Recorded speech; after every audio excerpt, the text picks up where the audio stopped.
Okay, so for my final, I did a brochure about relationships between and communication between a child and their parent throughout their whole life. So it often starts off young and understanding like what the relationship is and why we're needed and why you need a parent in your life. And it's just a close relationship throughout your life, and it's important because it offers like a sense of security and builds emotional resilience, and it enhances all your self-esteem, and it just gives you a sense of belonging throughout your whole life. However, every relationship is very different, and along with that is the communication styles.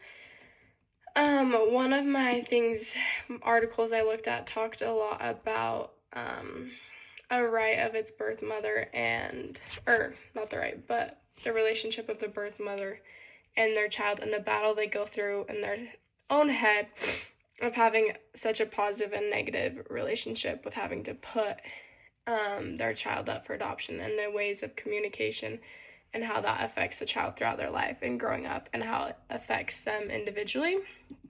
So like I said, there's just many different circumstances as to like if we have siblings, if you're going to be favorited and the communication is going to be different.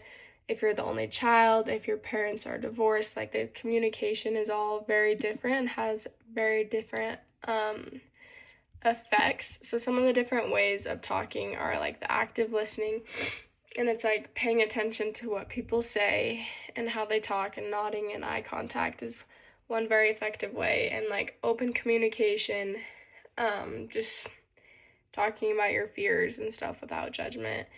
A lot of it is empathy, of the parents trying to see the child's perspective. And one thing that one of my research articles talked a lot about was having different religious identities and how to find an accommodative style for both parties, and like to gain a greater understanding of both perspective of the child's religious point of views as well as the parents. And instead of the parent only trying to think of their perspective and the child only thinking of theirs. Whereas if we have both, it can more positively than negatively affect the relationship versus only one. Another thing I found that was a lot of the relationship breakings had a breaking point. So this breaking point is just basically where there becomes a point where each person is just sick of it basically, and there's just a breaking point and their relationship is no longer going to be the same after that. And in order to fix it, there needs to be a lot of effort on both ends.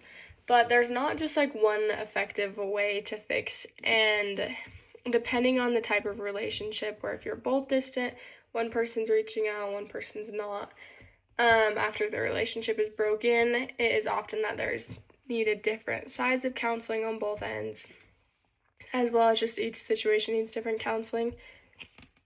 So there's not really only one specific fix of the relationship.